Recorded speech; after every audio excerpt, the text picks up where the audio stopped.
Hello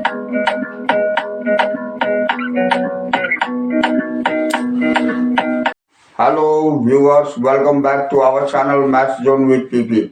I am Sanjeev Kumar. Today I want to give you information about chapter 13, that is plant growth and development.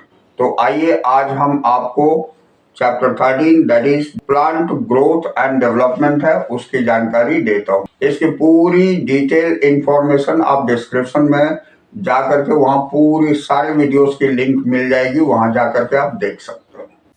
हमारी 3 point है, एक है differentiation, दूसरा है D differentiation and तीसरा है री डिफरेंशिएशन। तो ये क्या होती है इसके बारे में हम लोग डिटेल जानकारी लेंगे। तो the cell derived from root apical and shoot apical meristems and cambium differentiate and mature to perform specific functions। यानी सेल जो derived होती है रूट एपिकल और शूट एपिकल से, शूट एपिकल मेरिस्टेम से, और कैम्बियम डिफरेंशिएट एंड मैच्योर, जो cambium differentiate होकर के मैच्योर होती है, ये स्पेशल फंक्शन परफॉर्म करती है।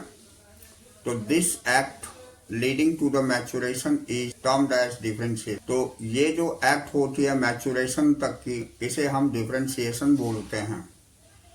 तो during differentiation cell undergoes few major structural changes both in their cell wall and protoplasm।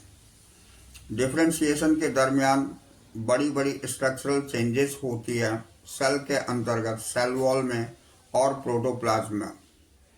For example, to form tracheary elements, यानी ट्रैकिया से संबंधित एलिमेंट्स फॉर्म होते हैं। The cell would lose their protoplasm, cell जो है cell की protoplasm loss होती है।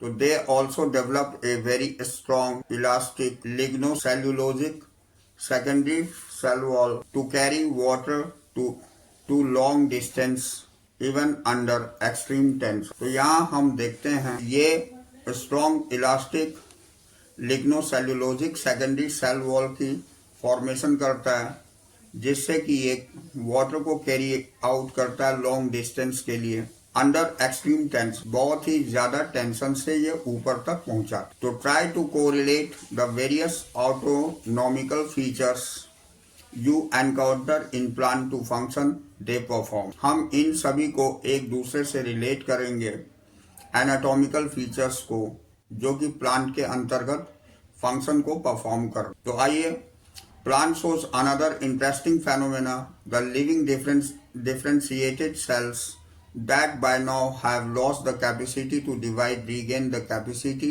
of division under certain conditions। This phenomenon is termed as de-differentiation। तो देखिए, प्लांट में एक दूसरी फेनोमेनन भी होती है जिसमें एक बार कैपेसिटी डिवाइड होने दोबारा से रीगेन होती है अंडर सर्टेन कंडीशन, कुछ कंडीशंस में। तो इस फेनोमेनन को डी डिफरेंशिएशन हम बोलते हैं। अब for example, formation of meristems, जैसे मेरिस्टेम्स की formation, interfascicular cambium and cork cambium from fully differentiated parenchyma sales.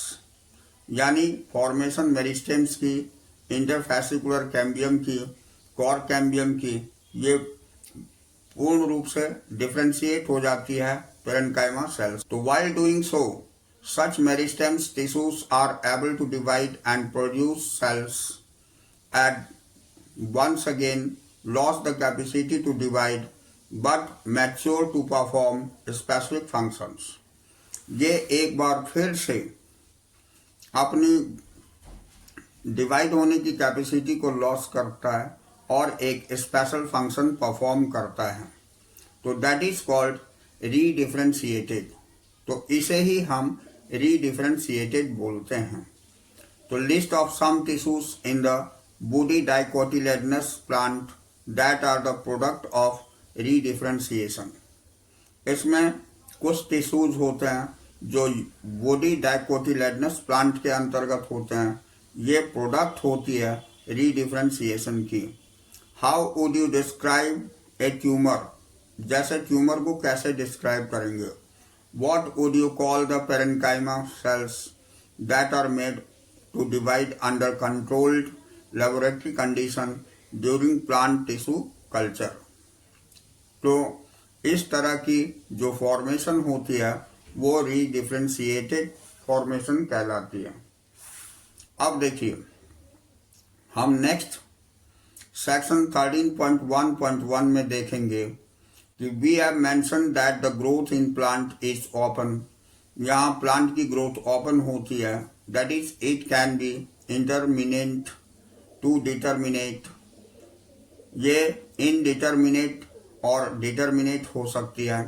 Now we may say that even differentiation in plants is open because cells and tissues arising out of the same meristems have different structure at maturity. The final structure at maturity of a cell or tissue is also determined by the location of the cell within.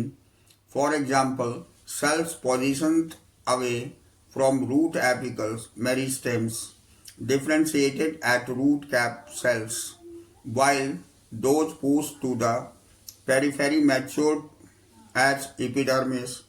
Can you add the few more examples of open differentiation correlating the position of the cell to its position in a organ?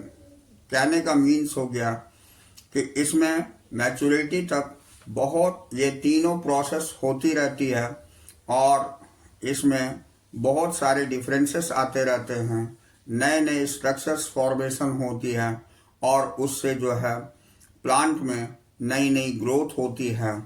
तो ये सारी चीज़ हम लोग section 13.1.1 के अंतर्गत देख चुके हैं। अब आइए आपको हम डेवलपमेंट के बारे में बताते हैं। तो development is a term that include all changes. Development वो टर्म है जिसमें सारी चेंजेस देखने को मिलती है that an organism goes through during its life cycle, जो किसी ऑर्गेनिज्म के लाइफ साइकिल के थ्रू होती है, from generation to the seeds to senescence. यानी जनरेशन, सीड की जनरेशन से लेकर के पूरी होल लाइफ साइकिल तक ये देखी जाती है। Diagrammatic representation of the sequence of process which constitute the development of cells of a higher plant is given in figure 13.8.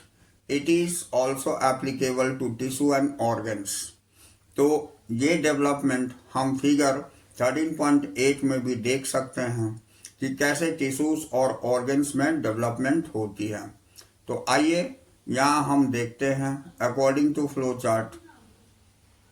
यहाँ sequence of development process in a plant cell दिखाई गई है। तो यहाँ देखिए ये सेल डिवीजन होती है आपकी मेरिस्टेमेटिक टिश्यूज में और ये प्लाज्मेटिक ग्रोथ होती है।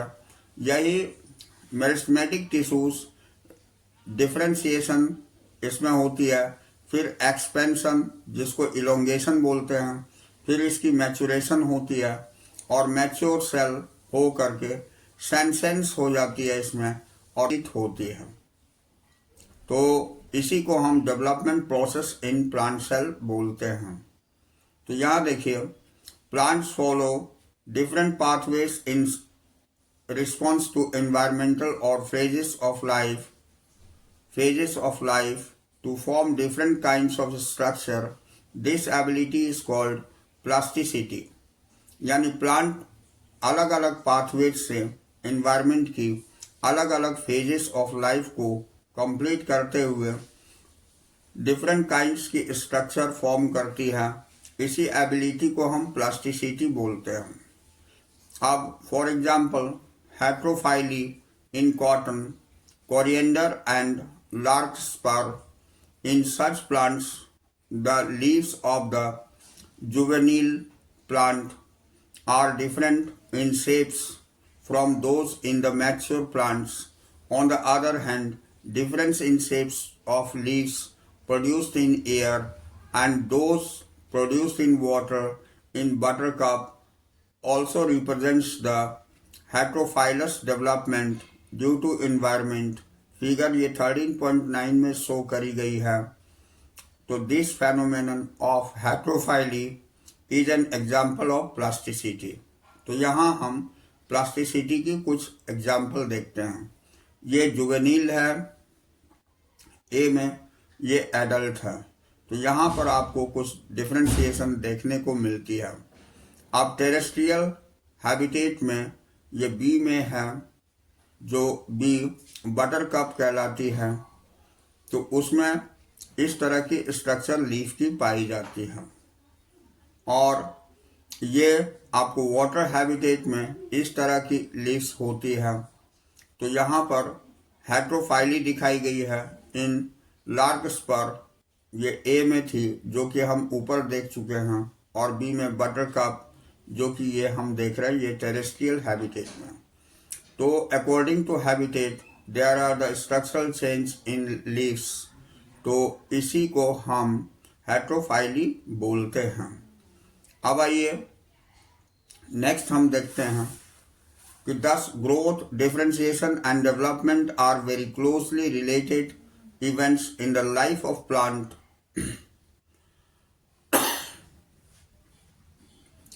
Broadly, development is considered as the sum of growth and differentiation.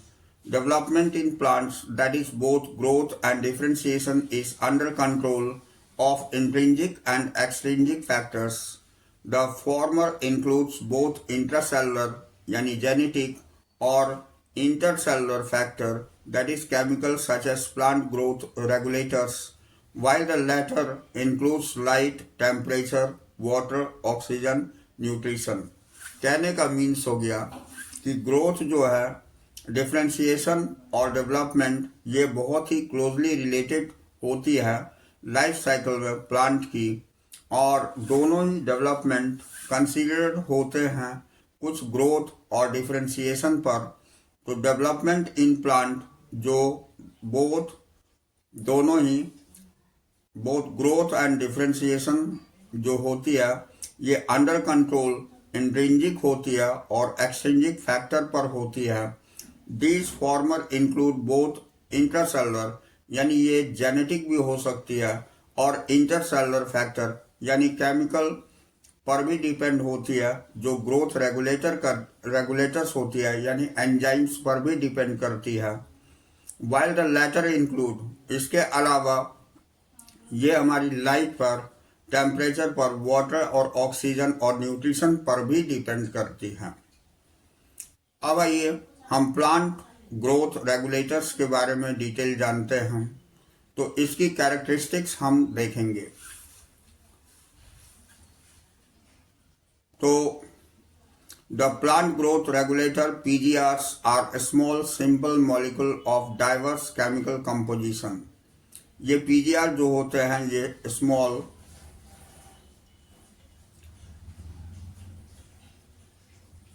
ये PGR जो होते हैं ये small simple molecule of diverse chemical composition की होती है। तो they could be indole compounds यानी इंडोल 3 एसिटिक एसिड होती है जिसे IAA बोली जाती है।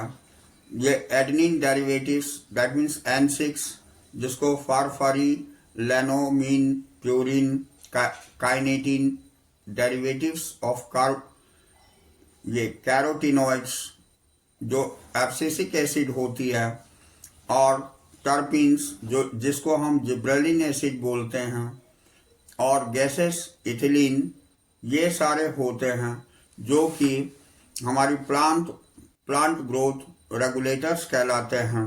अब plant growth regulators are variously described as plant growth substances. ये प्लांट ग्रोथ सब्सटेंसेस भी कहे जाते हैं, प्लांट हार्मोन्स भी बोलते हैं, और इसे फाइटो हार्मोन्स इन लिटरेचर में बोली जाती हैं। अब हम नेक्स्ट देखते हैं। ये PGR can be broadly divided into 2 groups based on their functions and living plant body.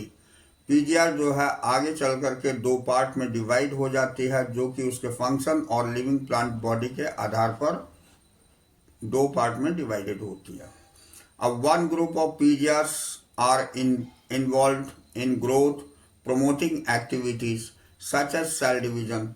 एक उसमें से सेल डिवीजन के लिए रिस्पॉन्सिबल होती है, सेल एनलार्जमेंट के लिए रिस्पॉन्सिबल होती है, पैटर्न फॉर्मेशन के लिए होती है, ट्रॉपिक ग्रोथ के लिए होती है, फ्लावरिंग के लिए होती है, फ्रूटिंग एंड सीड फॉर्मेशन के लिए होती है.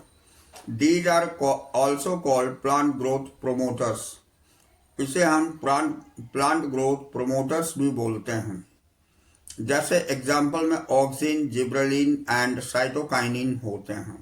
The PGRs of the other group play an important role in plant responses to wound and stresses of biotic abiotic origin.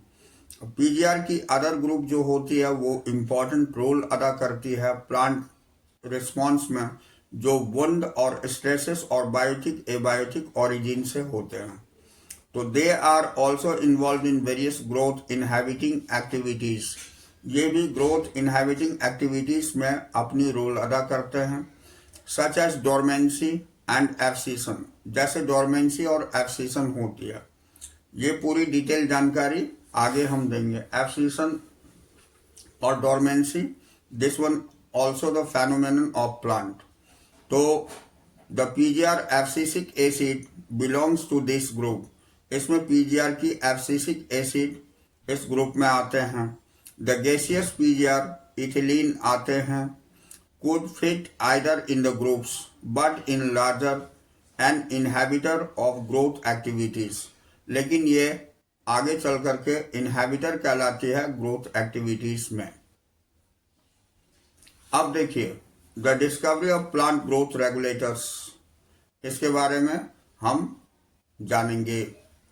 तो ये है interestingly the discover of each of the 5 major groups PGRs have been accidental. All this started with the observation of Charles Darwin and his son Francis Darwin when they observed that the coleoptiles of canary grass responded to unilateral illumination by growing towards the light source, that is phototropism. अब इसके अलावा उन्होंने Charles Darwin और उनके पुत्र जो Francis Darwin थे, उन्होंने एक ग्रास के रिसर्च पर देखा कि कुछ प्लांट्स जो होते हैं वो उनकी टेंडेंसी यानी कि मूवमेंट टुवर्ड्स द लाइट हो जाती है, जिसे हम फोटोट्रोपिज्म बोलते हैं. After a series of experiment it was included that the tip of shallow coleoptile was the site of transmittable influence that caused the bending of the entire coleoptile. यहाँ इसकी tip को देखा गया कि ये जो कोलियोप्टाइल होती है ये बेंड कर जाती है, एंटायर कोलियोप्टाइल को बेंड करती है. फिगर जैसे फिगर में दिखाया गया है. Auxin was isolated by F W. Went from tips of coleoptile at oat seedlings. और इसमें ऑक्सिन रिस्पॉन्सिबल होती है इस कोलियोप्टाइल को ओट सीडलिंग्स में ये पाया गया, जो कि एफ.डब्ल्यू. वेंट ने हमें इसकी जानकारी दी. अब देखिए नेक्स्ट है द बैकेनी, जिसको फुलिश सीडलिंग्स बोलते हैं. Disease of rice seedlings was caused by the fungal pathogen. ये फंगल पैथोजेंस के कारण होती है.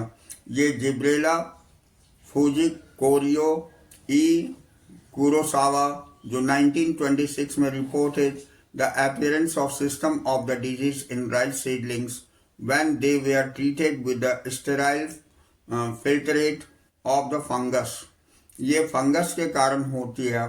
ये जानकारी हमें बाद में प्राप्त हुआ, जो कि इन साइंटिस्टों ने दिया था हमें 1926 में. The active substances were later identified as gibberellic acid.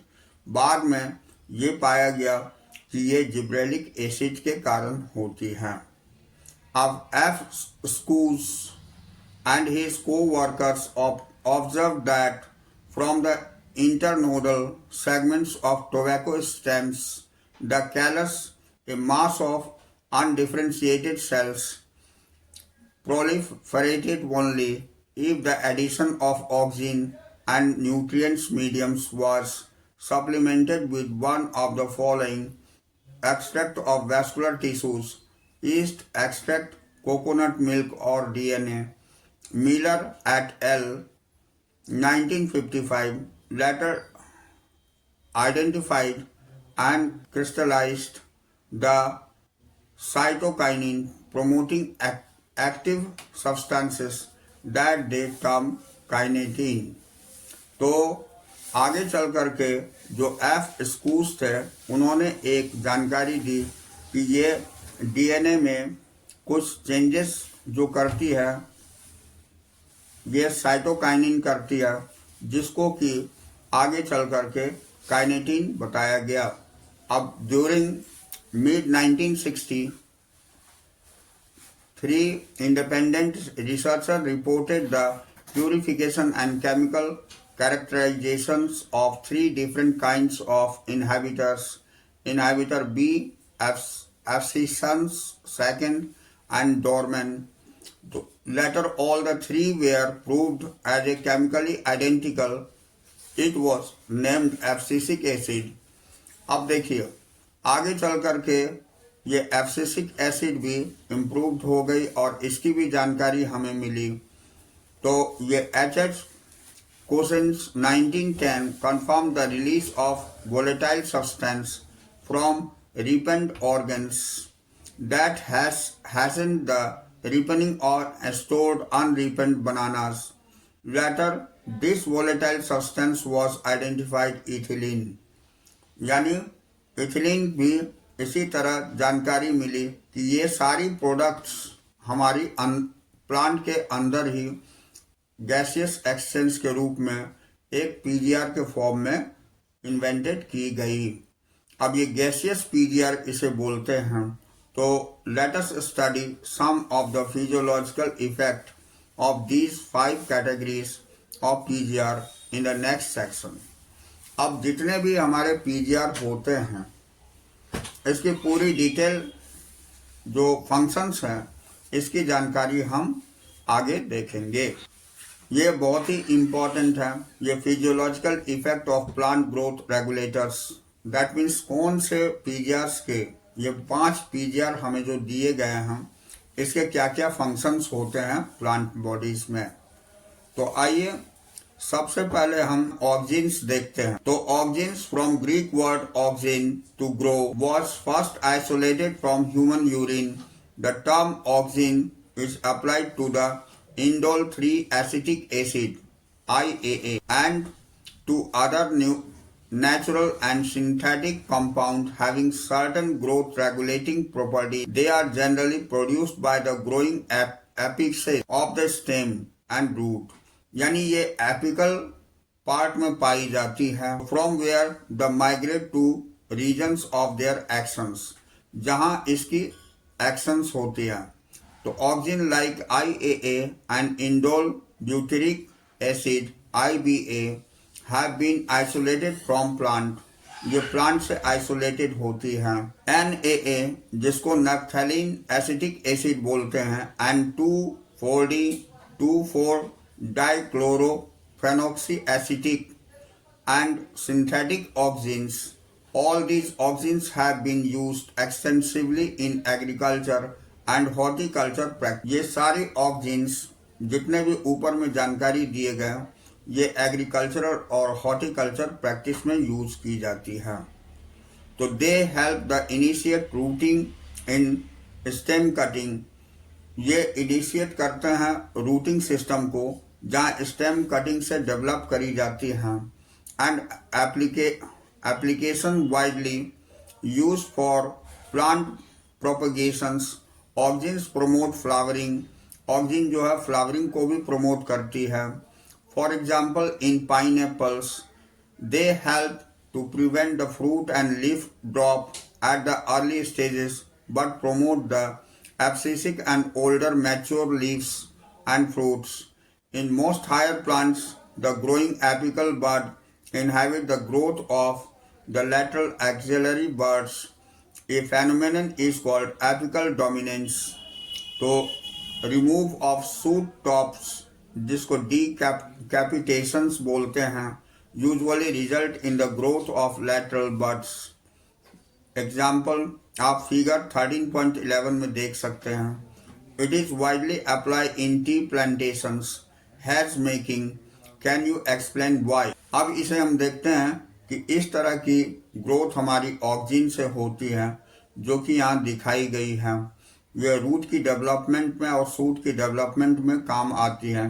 ये मेरिस्टेमेटिक टिश्यूज पर इसका इफेक्ट्स होता है। Auxin also induce parthenocarpy, for example in tomatoes. They are widely used as herbicides 2,4-D, widely used to kill dicotyledonous weeds, does not affect mature monocotyledonous plant. It is used to prepare wheat from lawn to gardeners. Auxin also controls xylem differentiation and help in cell division. तो ये इसमें use की जाती है। अब next जो दूसरी है वो हमारी जिब्रेलिन है। तो gibberellin are another kind of promoter PGR. ये दूसरे टाइप की पीजीआर की प्रोमोटरी कहलाती है।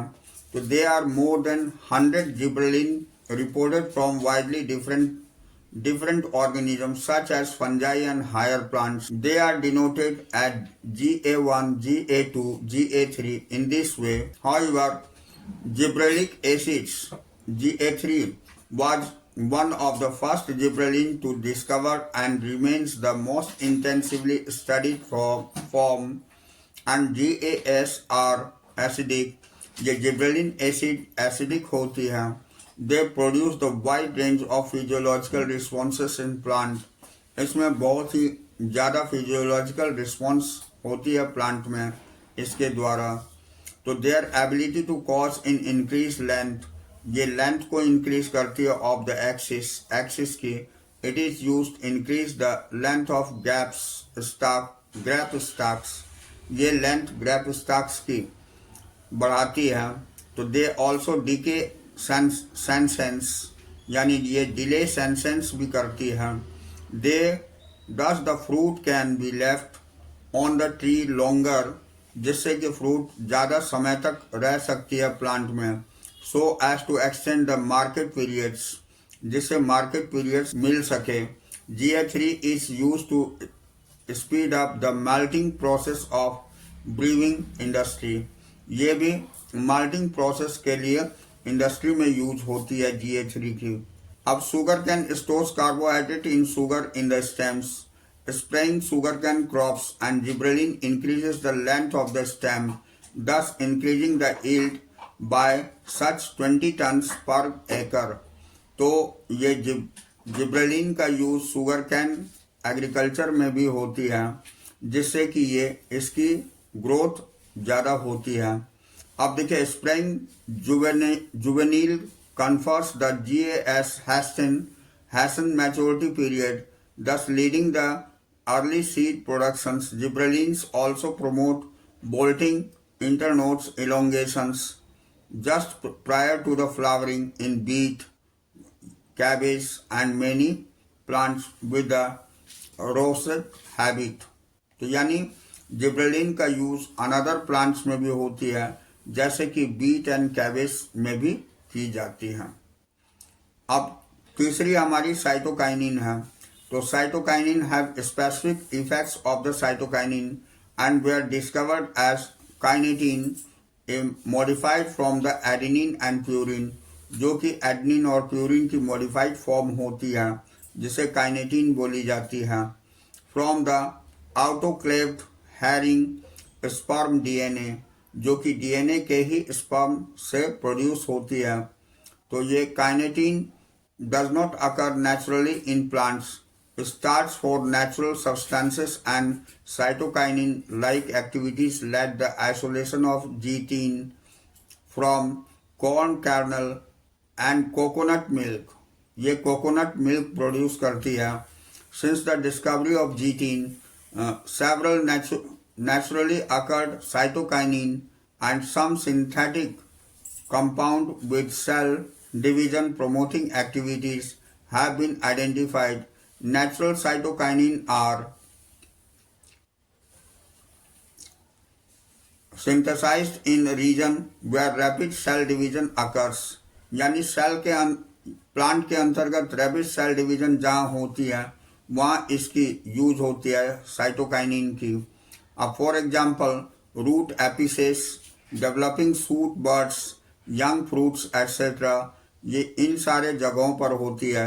It help to produce new leaves, chloroplasts in leaves, lateral shoot growths, and adventitious shoot formations.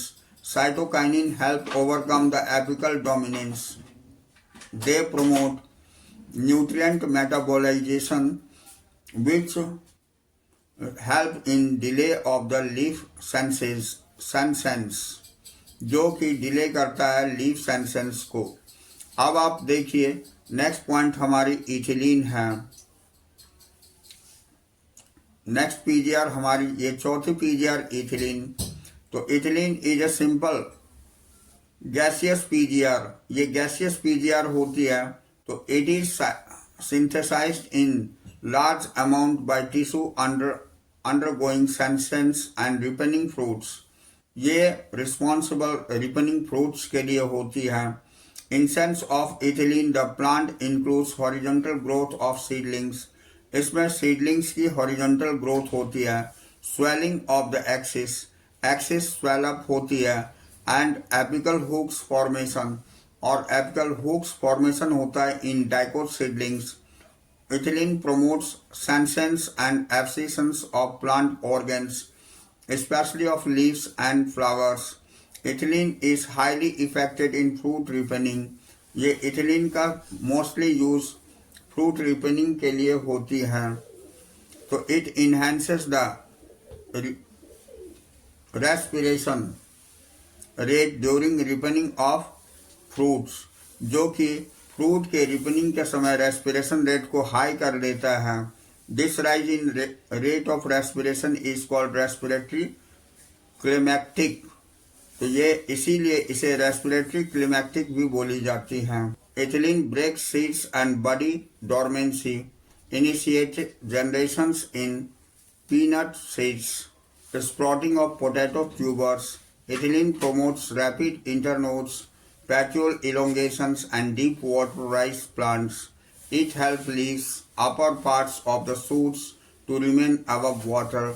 Ethylene also promotes root growth and root hair formations, thus helping the plants to increase their absorption surface.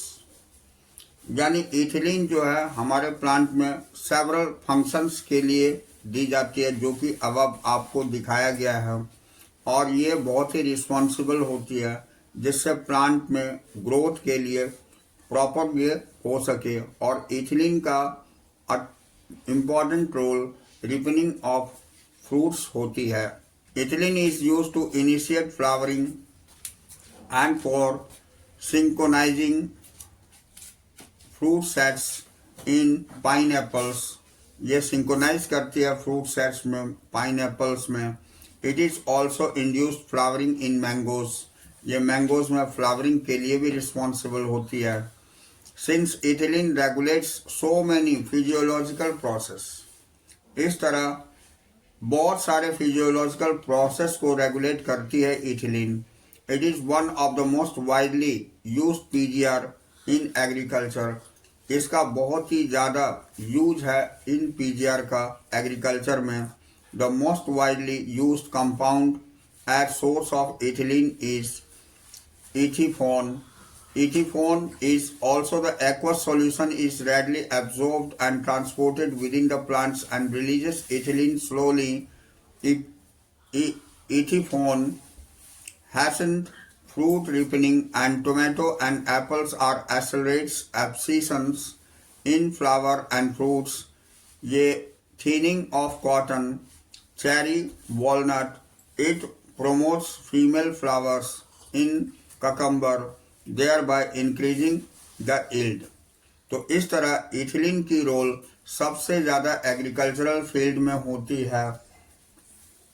अब हम next और last जो PGR पढ़ेंगे वो है हमारी abscisic acid.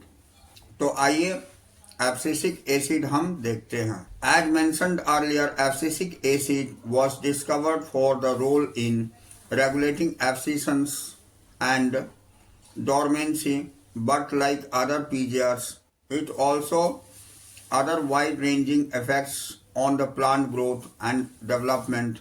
It acts as in general plant growth inhibitors and inhibitors of plant metabolism. ABA inhibits seed germination. ABA stimulates the closure of stomata and increase the tolerance of plant to various kinds of stresses. Therefore, it is called the stress hormone. ABA play an important role in seed development, maturations and dormancy. By inducing dormancy, ABA helps seeds withstand desiccations and other factors unfavorable for growth. In most situations, ABA act an antagonist to GAs. तो यहाँ पर हमने देखा कि abscisic acid जो होती है इसकी भी हमारे प्लांट बॉडीज में बहुत ही ज़्यादा इम्पोर्टेंट रोल होती है। Abscisic acid generally seed germination में यूज होती है, सीड फॉर्मेशन में यूज होती है, मैचुरेशन में यूज होती है, सीड डेवलपमेंट में यूज होती है, डोरमेंसी में इसकी यूज होती है। और सबसे बड़ी बात है कि इसमें जो ओल्ड लीव्स होते हैं उसके फॉल ऑफ होने में यही एब्सिसिक एसिड का यूज होता है, जिससे प्लांट में न्यू लीव्स ग्रो करने की चांसेस, तो इसका सबसे बड़ा इंपॉर्टेंट रोल होता है। We may summarize that for any of the every phase of growth, differentiation and development of plant, one or the other PGR have some role to play. Such roles could be complementary and antagonistic. These could be individualistic and synergistic. So similarly, there are number of events in the life of plant where more than one PGR interact to affect the events: dormancy in seeds, buds, abscissions, senescence, and apical dormants, etc. Remember, the role of PGR is only one kind of intrinsic control along with the genomic control and extrinsic factors that plays an important role in plant growth and development. Many of extrinsic factors such as temperature and light control plant growth and development via PGR. Some of such events could be vernalizations, flowering, dormancy, seed germinations, and plant movements, etc. So we shall discuss briefly the role of light and temperature, both of them, the extrinsic factors और initiation of flowering. तो यहाँ हमारी chapter complete होती है। तो that's all for today. We will meet again on the next class.